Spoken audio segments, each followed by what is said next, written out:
Nous avons la chance aujourd'hui d'être avec Bernard Ennuyé pour réfléchir ensemble sur les tensions qui peuvent exister entre Covid, agisme et maltraitance.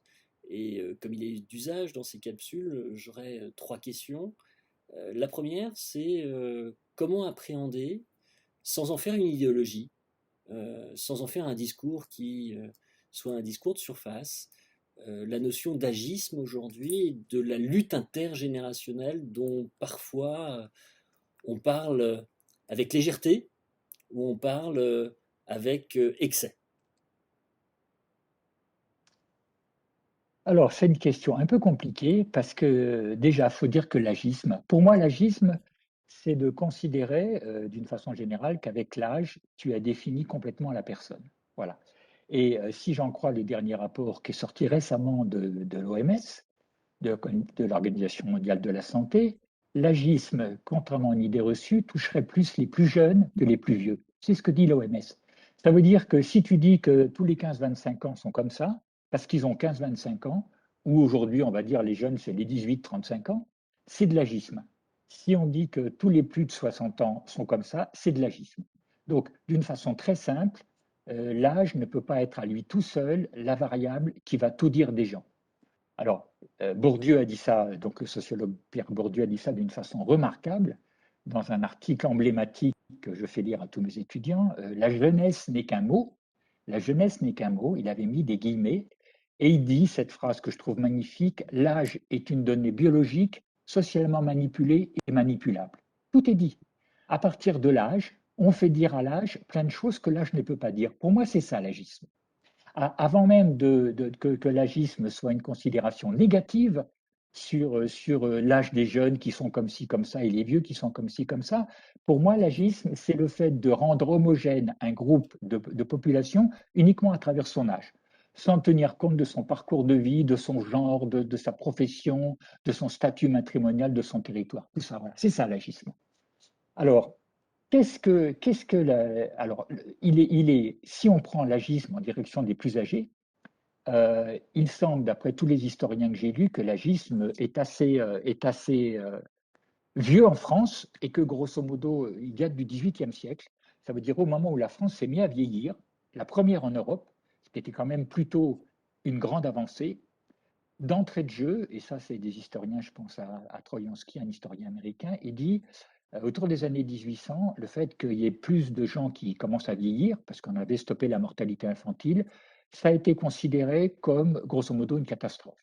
Et moi, et je l'entends aujourd'hui. On va prendre par exemple toutes les politiques publiques, et encore très récemment, puisqu'il est question de cette loi qui est devenue la loi de solidarité entre les générations, la loi du pacte entre les générations, si j'en crois les derniers travaux du 20 mai du gouvernement. On dit, c'est dramatique, les plus de 85 ans vont être multipliés par deux, peut-être d'ici 20-30 ans. Moi, je trouve ça dramatique. En quoi le fait que les gens de 85 ans soient plus nombreux est un problème? Tout dépend de leur état de santé, tout dépend du fait effectivement qu'éventuellement ils pourront continuer à faire plein de choses ou pas. Donc l'âge en lui-même, le fait que les plus de 85 ans, si comme on le voit actuellement, plus les gens vieillissent, plus leur état s'améliore, je ne vois pas d'un premier temps ce qu'il y aurait de dramatique à ce que les plus de 85 ans soient plus nombreux. Or, depuis d'ailleurs très longtemps, depuis une cinquantaine d'années, puisque je suis dans ce champ de la vieillesse professionnellement depuis 50 ans, j'entends de façon récurrente ce discours: c'est dramatique, les vieux vont être plus nombreux. Or, en même temps, notamment les progrès médicaux, mais pas seulement, on fait tout pour que les gens vieillissent plus longtemps. Et de fait, en France, les gens vieillissent plus longtemps et ils vieillissent bien. Et donc, il y a quelque chose qui m'échappe un peu, et on va voir que c'est revenu au moment du Covid, cette espèce de ce qu'une de mes copines historiennes appelle cette phobie démographique. Dès qu'on parle des personnes âgées en France, le fait qu'ils soient plus nombreux éventuellement, parce que le Covid a quand même donné un sacré coup d'épée dans l'espérance de vie, hein, recul de 6 mois, je fais un coq à l'âne, mais pour la première fois depuis quasiment le XVIIIe siècle, l'espérance de vie a reculé de façon très importante. C'est une donnée vachement intéressante, hein. Jusque-là, continuellement, l'espérance de vie était autour de 40-45 ans en 1900. aujourd'hui 85 ans pour les femmes, 79 pour les hommes. Il y a eu un recul de 6 mois pour les hommes et pour les femmes, ce qui est énorme à cause du Covid. Et mes copains de santé publique que je fréquente me disent que sans doute, peut-être, l'espérance de vie ne va plus continuer à croître, ce qui est une vraie question, et que jusqu'à maintenant, l'espérance de vie, quand elle était en augmentation, l'espérance de vie en bonne santé augmentait plus vite. Ça veut dire, de façon extrêmement claire, que la durée de vie en incapacité se réduisait. Mes copains de santé publique se demandent, même avec une espérance de vie qui redescendrait, est-ce que la durée de vie en incapacité ne va pas augmenter? Ça, c'est une question qui se pose aujourd'hui. Et donc, cet agisme larvé ou discrimination par l'âge, grosso modo, il a toujours été là. Et notamment à cause de quelqu'un qui porte une lourde responsabilité, qui est Alfred Sauvy, créateur de l'INED, qui a créé l'INED, Institut national d'études démographiques, en 1945, qui en 1928 a créé de façon absolument stupide le concept de vieillissement populationnel en regardant le pourcentage des plus 2 dans une population. À l'époque, c'était plus de 60 ans. Et Sauvy a dit, en 1928, si ce pourcentage des plus 2 augmente, la société est décadente. Et en 1928, il y avait une dénatalité profonde. Il y avait une dénatalité suite à la guerre de 14-18. Et forcément, s'il y a une dénatalité profonde, le même nombre de personnes de plus de 60 ans devient mathématiquement plus important puisqu'il y a moins de gamins. Ça tombe sous le sens. Donc la proportion des plus de 60 ans a augmenté, alors que le nombre des 60 ans et plus n'augmentait pas. Et Sauvy en a déduit que dans les années 50, texto, la France serait un hospice de vieillards. Et ce qui est extraordinaire, c'est heureusement, contrairement à toutes les prévisions, et ça me fait réfléchir sur les prévisions à long terme, en pleine Deuxième Guerre, ça veut dire, on parle du baby-boom, dont je suis un des précurseurs, je suis de fin 44, le baby-boom c'est 45, 46, 47. En 42, la natalité en France est repartie sans qu'on comprenne pourquoi. Et la prévision de Sauvy a été complètement euh, inversée. Et moi, ça me fait réfléchir.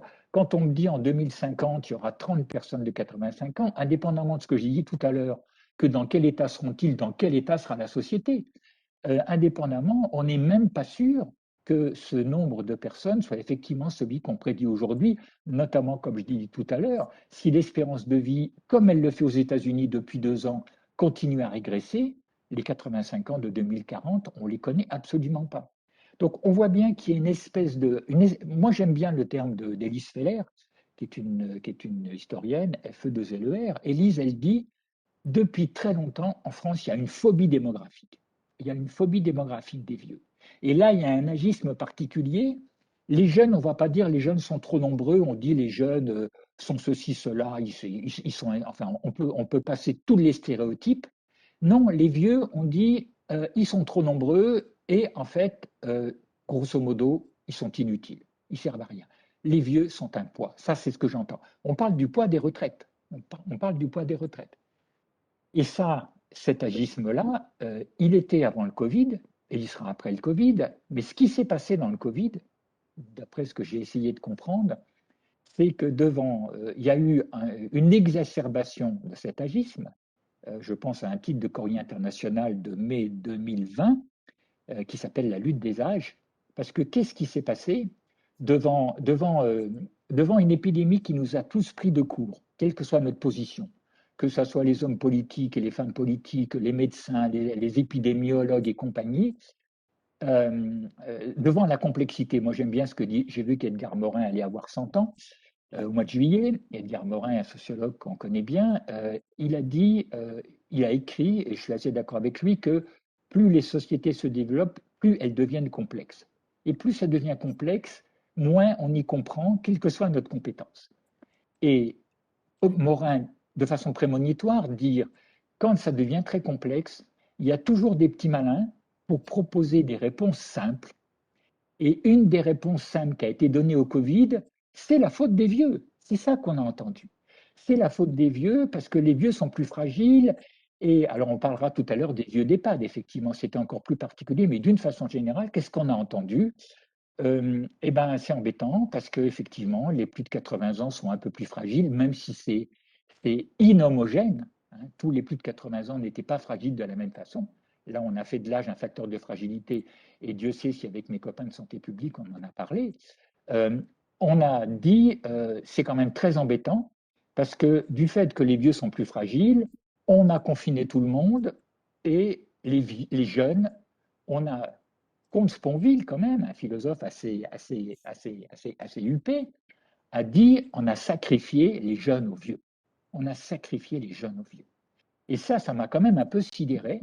Explication simpliste, alors qu'on pouvait par ailleurs, puisque comme tu sais, je suis dans un labo d'éthique médicale, on pouvait s'intéresser sur la gestion de la santé depuis 30 ans en France, et notamment sur la gestion du personnel hospitalier, des lits de réanimation, et tout. Non, c'est tombé sous le sens, et j'ai quand même été horrifié qu'un médecin de Bichat dise, je ne sais plus à quelle époque exactement, je ne le situerai pas, sur la fin de l'année 2020, un médecin de Bichat a cette réflexion. De toute façon, après 80 ans, grosso modo, il dit vivre après 80 ans, c'est du bonus. C'est du bonus. Et il ajoute, et c'est un luxe. Et il ajoute, est-ce qu'on peut s'autoriser ce luxe? Donc, en deux mots, cette crise du Covid a réactivé quelque chose qui était larvé, hein, cette lutte entre les générations, cette lutte entre les jeunes et les vieux. Donc j'ai pas mal travaillé là-dessus, c'est pas nouveau. La question de la lutte entre les générations, comme dit Bourdieu, de tout temps, les jeunes se sont bagarrés pour prendre leur place. Et prendre leur place, c'est quelque part un peu pousser les gens qui sont au-dessus d'eux. Ça, c'est dans l'ordre des choses. Mais ça a été exacerbé de façon, encore une fois, contre Sponville, on a sacrifié, sous-entendu, eh ben, fallait pas amener les vieux en réa. Ceci dit, on verra que dans un certain nombre d'EHPAD, c'est ce qui s'est passé. Je ne dis pas que c'est une mauvaise chose, hein. Pour en avoir discuté avec des gériatres, ils m'ont dit que la réanimation sur le grand âge n'était pas forcément une panacée. Est-ce qu'il y a eu un tri? Est-ce qu'il n'y a pas eu de tri? Est-ce que vraiment on a bloqué la société pour permettre à quelques personnes âgées de ne pas mourir? Quand on voit les statistiques, quand même, sur les 100 et quelques 1000 morts aujourd'hui, on peut dire que les vieux ont payé un lourd tribut, hein, donc, et que les jeunes ont peut-être été empêchés dans certaines façons de vivre, mais ils n'en sont pas morts. Les statistiques de mortalité chez les jeunes sont infimes.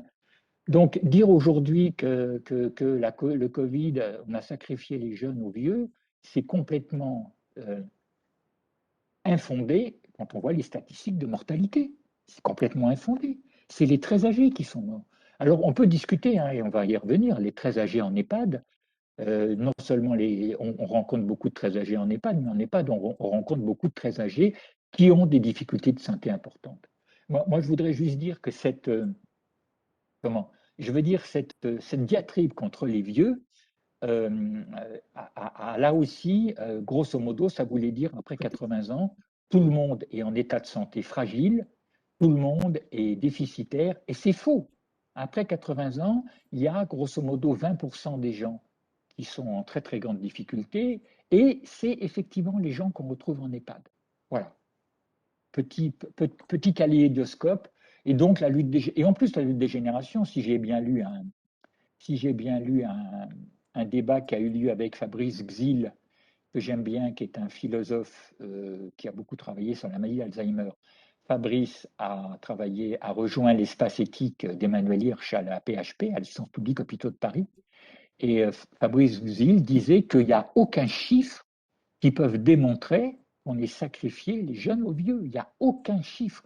Ça a été un mot d'ordre qui a été lancé, et comme dit Morin, quelque chose de simpliste, ça rassure les gens. Ah, enfin, on a une réponse. Enfin, on sait ce qui s'est passé. Si ça se passe mal, c'est parce qu'il y a trop de vieux. Or, comme dit Morin, et je vais le citer, il dit ces choses simplistes, non seulement elles n'expliquent rien, mais elles obscurcissent toutes les autres raisons. Encore une fois, moi, comme sociologue, je voudrais m'interroger sur qu'est-ce que cet écran de faire porter la responsabilité aux vieux cache comme non-volonté d'examiner le fonctionnement social, et notamment, je le dis encore, du fonctionnement de la santé en France. C'est ça la question, la bonne question. Et ça, il n'en est pas question. Tout le monde sait qu'on a fermé des lits d'hôpitaux à tour de bras, qu'on a saturé le personnel soignant et tout ça. Et ça, encore aujourd'hui, il n'en est pas question. Il n'en est pas question. Je suis assez sidéré de ça, moi. À cela a longtemps répondu ce qu'un philosophe a qualifié de la tyrannie du bien vieillir, qui est François Dagonier. Et Dagonier nous expliquait qu'il y avait d'un côté la tyrannie du bien vieillir qui permettait d'effacer ce que posait la question du grand âge parfois, qui est celle à un moment du vieillissement et non de la vieillesse, et de ce vieillissement avec ou sans dépendance, avec ou sans handicap, et c'est aussi la place des plus fragiles d'entre nous dont il est question ici. Euh, cela va m'amener à ma deuxième question, et non ma seconde question, puisqu'il y en aura trois. Ma deuxième question a trait à la notion de maltraitance, à ce que veut dire maltraiter, traiter mal, euh, à domicile pour commencer, avec les proches se sont retrouvés parfois démunis, qui n'ont pas pu aller voir leurs leurs parents. Qu'est-ce que peut dire le sociologue concernant la maltraitance à domicile en période de Covid? Ce que je dis comme sociologue d'une façon générale, que ce soit pour le domicile ou l'EHPAD, la crise n'a pas créé les choses. Elle les a exacerbées et elle a permis de voir de façon beaucoup plus caricaturale des choses qui se produisaient déjà avant. À peu près tout le monde est d'accord là-dessus. Ça veut dire que si maltraitance il y a eu à domicile, si des gens n'ont pas été traités comme ils devraient, et aussi en EHPAD, c'était déjà vrai avant. Et simplement, si je peux dire les choses, l'épidémie en a rajouté une petite touche, mais pas tant que ça. Et ayant été directeur d'un service de maintien à domicile pendant 35 ans dans ma vie professionnelle, je peux dire que ces difficultés, ces, ces difficultés des gens à domicile, maltraitance. Il y a maltraitance si tu aurais besoin, quand tu es à domicile, de quelqu'un qui vienne chez toi 3 fois par jour ou 4 fois, et que, avec les politiques publiques actuelles, l'aide à domicile ne vient qu'une fois parce qu'elle n'a pas d'autre moyen de venir plus d'une fois. C'est aussi simple que ça. Ça veut dire qu'au lieu de venir à ton petit déjeuner, à ton déjeuner et le soir te recoucher, elle va être obligée de faire les 3 repas, grosso modo, en 1 heure et demie. Là, il y a maltraitance. Il y a effectivement maltraitance au sens où les politiques publiques n'ont pas mis le personnel suffisant à disposition des gens. Ça se dit beaucoup actuellement. Les aides à domicile sont un personnel qui est scandaleusement maltraité. Les heures d'aide à domicile sont insuffisantes, tout ce qu'on veut. Du coup, et on le sait très bien, du coup, depuis des années, et ça a été prouvé par l'adresse, qui a pris le relais des aides professionnelles insuffisantes, raison de maltraitance des personnes à domicile, qui a pris le relais les familles et qui a pris le relais les femmes. Hein, c'est très clair que les statistiques de l'adresse sont très connues. Quand il y a 1 heure d'aide professionnelle chez des gens à domicile, pour que les gens puissent rester chez eux, il y a à peu près 3 fois plus d'aide du réseau informel qu'on appelle la famille. Et sont en première ligne les conjointes, les filles, les belles-filles et les petites filles. Donc ça, c'était l'État avant. C'était l'État avant. Alors, moi, je vois par rapport à mon ancien service, parce que j'ai suivi ça, qu'est-ce qui s'est passé pendant le Covid? Effectivement, les aides à domicile, qui ont été la dernière roue de la charrette, n'avaient pas de protection. Elles n'avaient pas de masque. Elles n'avaient pas de gel. Pour le coup, les EHPAD ont été mieux traités. Du point de vue de la gestion par les ARS, les agences régionales de santé, les services à domicile ont été la dernière roue de la charrette. En clair, ces femmes ont été pour un certain nombre malades, elles se sont arrêtées. Donc les services ont fonctionné encore un peu plus mal qu'avant. Résultat des courses, là où peut-être une vieille dame, parce que c'est plutôt des vieilles dames après 85 ans, avait 1 heure d'aide à domicile ou 2 heures tous les jours, au meilleur des cas, elle a peut-être eu 2 heures d'aide à domicile une fois tous les 2 jours. Donc on voit bien comment cette maltraitance, encore une fois, le fait qu'on ne donne pas aux gens les services dont ils ont besoin, on voit bien comment cette maltraitance qui était déjà avant, et ça c'est la Cour des comptes qui l'a expliqué, du fait de l'insuffisance des politiques publiques.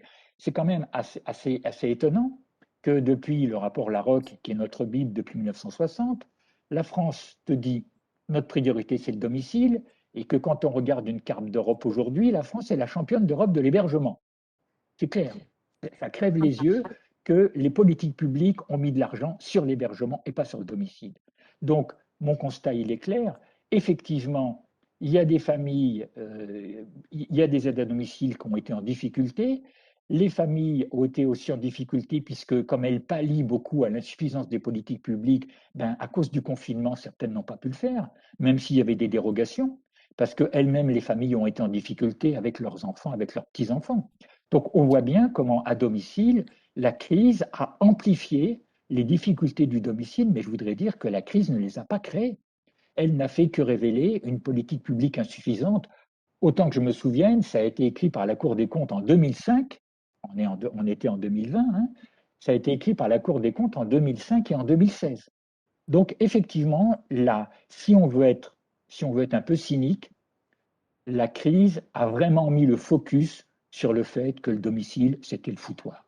C'est clair. Je ne peux pas dire les choses autrement. Alors le foutoir, en fait, donnait à penser une notion qui était celle de Robert Moulias, où il expliquait qu'il y avait des maltraitances qui étaient institutionnelles ou des maltraitances qui étaient organisationnelles. Institutionnelles et organisationnelles. Larocque nous avait offert une merveilleuse promesse. Il nous avait dit que la sécurité sociale, c'était la garantie de l'individu contre les risques de l'existence, la garantie de l'individu contre les risques du lendemain. Bon, bref, qu'en est-il de cette maltraitance institutionnelle ou organisationnelle? Pour le coup, en EHPAD, qui a beaucoup marqué la population française pour partie. Alors, pour le coup, en EHPAD, la première maltraitance, moi, je me suis inscrit dans le domicile parce que quand j'étais permanent chez les Petits Frères des Pauvres, il y a pas mal de temps, j'avais été responsable de toute l'action des Petits Frères des Pauvres dans les hospices de la région parisienne. Car en 1970, il y avait des hospices dans la région parisienne. Moi, en 70, j'avais 25 ans. J'ai donc découvert vraiment l'apocalypse. Voilà. Je pense à l'hôpital hospice d'Ivry, 1500 personnes, les salles communes. J'ai connu ça, puisque Robert Moulias a fait beaucoup de sa carrière à Ivry. Ivry qui s'est quand même beaucoup amélioré. Donc moi, j'ai été scandalisé de voir des gens laissés pour compte dans des salles communes de façon épouvantable. Si je caricature, je suis en train de travailler là-dessus, l'hospice, et d'une certaine façon, on avait travaillé beaucoup là-dessus avec la PHP, avec la conservatrice du musée de la PHP, on avait fait toute une expo en 2008. L'hospice est l'héritier direct de l'hôpital général de Louis XIV, 2662, de l'hôpital général de Louis XIV. Le renfermement de tous ceux qu'on estime inutiles à la société, hein, les indigents de l'époque, moi, j'ai toujours été marqué. Alors bon, l'Église avait amené son contrepoint avec les hôtels-dieux, les maisons-dieux, mais quand même, quand la révolution est arrivée, qu'elle a foutu les religieux dehors, comme on le sait, en étant obligé de les rappeler quelques années d'après, parce qu'ils s'en sortaient pas. Quand le comité de mendicité de La Rochefoucauld a d'une certaine façon labellisé l'hospice comme étant grosso modo la solution, hein, même si La Rochefoucauld avait prévu ce qu'on appelle des secours à domicile et des secours d'hospice. Il se trouve que quand on regarde l'histoire jusqu'au rapport Larocque, et c'est ce que dit Élise Feller, déjà cité tout à l'heure, tout le début du XXe siècle est l'âge d'or de l'hospice, et l'âge d'or de l'hospice, où on mettait les gens sans leur demander leur avis. La première maltraitance, aujourd'hui encore, 80 à 90% des gens d'EHPAD n'ont pas choisi d'y rentrer. C'est tout ce que je peux rappeler. Ça ne fait pas très plaisir à mes petits copains ou à mes petites copines ou à mes anciens étudiants qui sont directeurs d'EHPAD. Mais il faut quand même rappeler aujourd'hui, même si on a besoin de l'EHPAD, que massivement, les gens n'ont pas choisi d'y rentrer. Alors, ça, c'était avant. Qu'est-ce que... Oui, vas-y. Non, non, non, en fait, c'est la question de la philosophie du placement par rapport à la philosophie de l'accueil et du projet de vie. Alors bien sûr, je pense que cela peut vous faire sourire, mais à partir de 2002, on doit, Oui. non pas effacer, mais on doit faire en sorte que la philosophie du placement, vis-à-vis de laquelle la personne âgée n'a pas de choix autre que de subir une situation qui la dépasse, on veut passer dans une philosophie de l'accueil et du projet de vie. Et il me semble que au regard du Covid, concernant les droits de visite, concernant les restrictions ayant trait à la liberté d'aller et venir, on est resté justement dans cette idée d'une philosophie réglementaire, d'une philosophie du placement, et oui, de ce que Jean Humbert a critiqué chemin faisant, qui est celui de l'hôpital général. Mais c'était quand la Société d'histoire des hôpitaux était à Lyon, alors que à l'Hôtel-Dieu, alors qu'aujourd'hui c'est devenu un hôtel de luxe. Donc, est-ce qu'il y a pas, est-ce qu'on n'a pas oublié finalement pendant cette période-là la participation, l'autonomie, le projet, l'accueil, qui ont été quand même une grammaire d'une loi de 2002 qui bien évidemment a toutes les faiblesses, mais qui avait quand même une volonté d'un changement de philosophie de prise en charge. Je peux être que d'accord avec toi. Si j'ai bien lu, c'est ce qu'a dit la nouvelle défenseur des droits Claire Hédon. Dans le rapport récent, elle a pointé ça.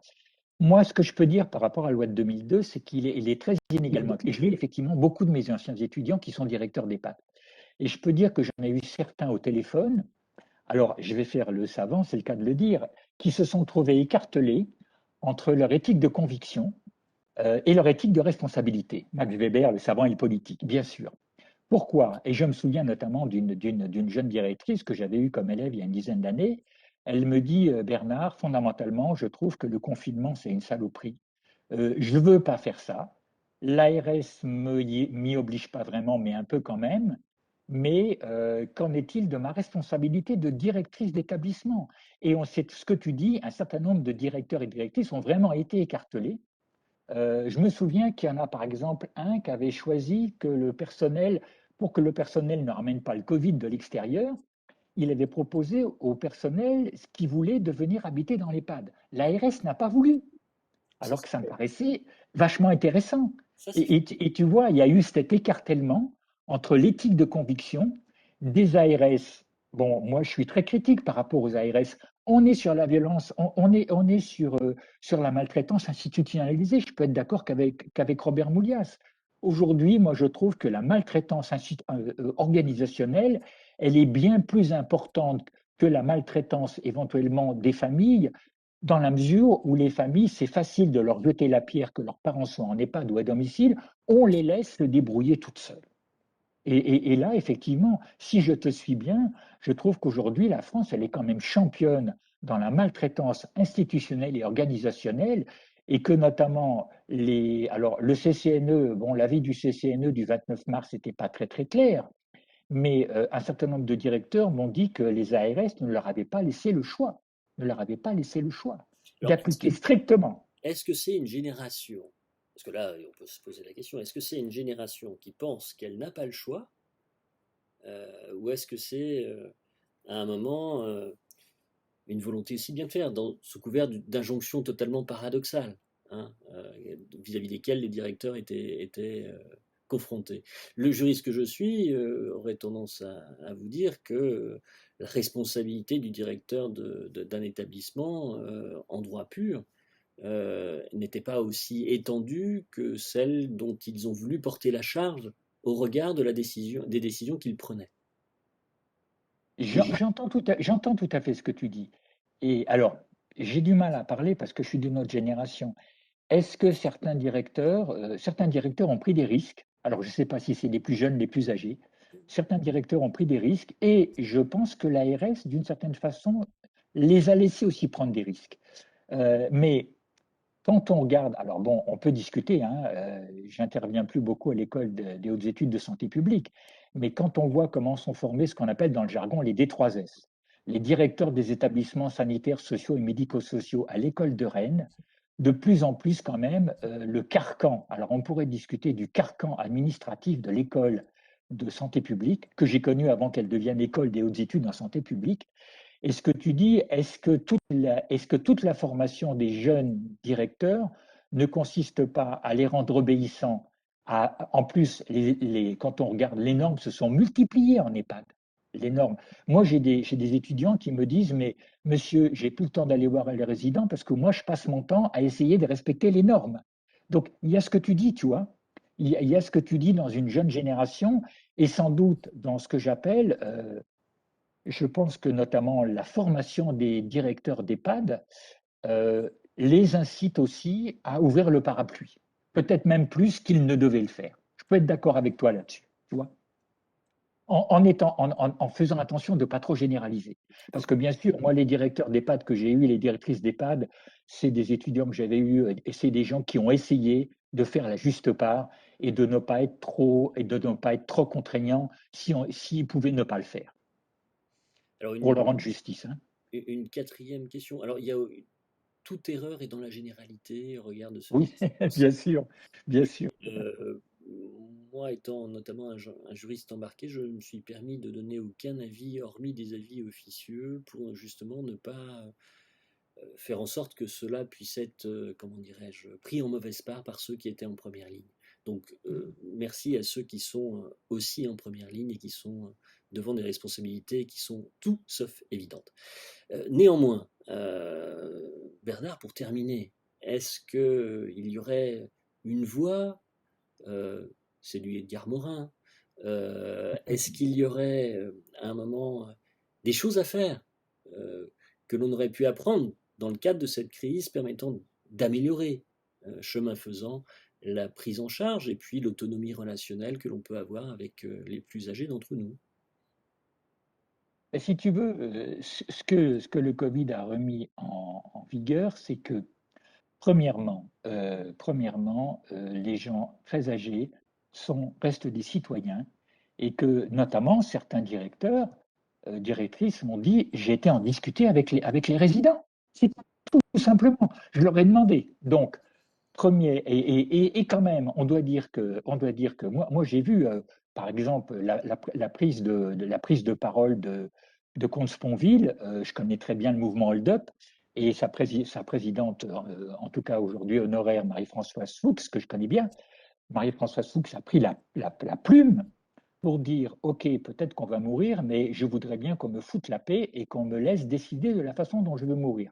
Donc, il y a une prise de position salutaire d'un certain nombre de gens très âgés qu'on dit arrêtez de nous prendre, de nous infantiliser et de ne pas. Ça, c'est salutaire. Et je pense que ça va continuer. Parce que je crois que d'une certaine façon, si le regard de la société doit changer sur les vieux, ça nous appartient à nous, les vieux, de le faire changer. Et que peut-être certains d'entre nous globalement, ne joue pas suffisamment ce rôle. C'est ce que je dis à mes petits copains. Voilà. Peut-être qu'il faut, on est des chieurs, mais peut-être qu'il faut manifester qu'on est quand même capable de réflexion. La deuxième chose que tu dis, c'est que on entend quand même, moi je travaille beaucoup actuellement sur des nouvelles formes de sociabilité qui sont ce qu'on appelle l'habitat. Alors j'aime pas trop l'habitat inclusif, mais de montrer qu'effectivement, quand les gens vieillissent, il faut qu'ils aient une diversité de solutions. Le domicile n'est pas la panacée, on l'a vu, même avec tous les services. L'EHPAD n'est pas non plus la panacée.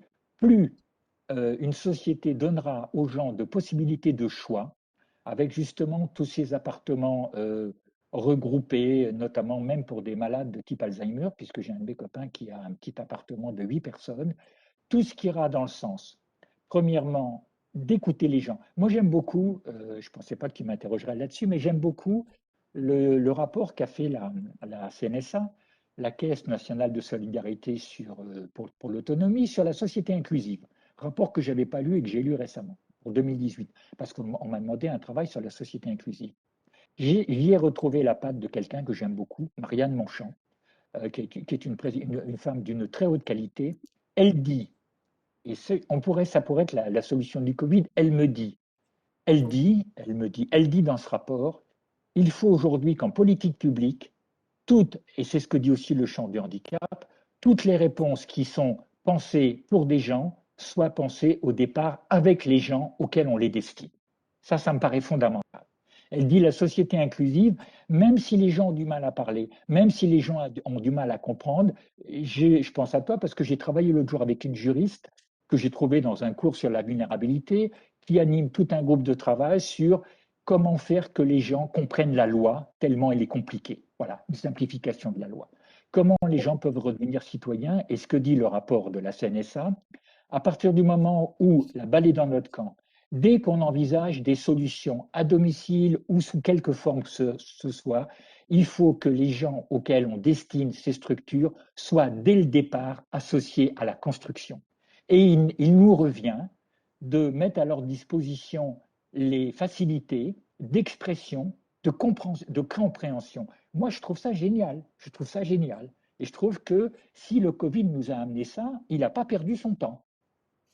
Alors, je travaille beaucoup sur le droit de l'homme handicapé.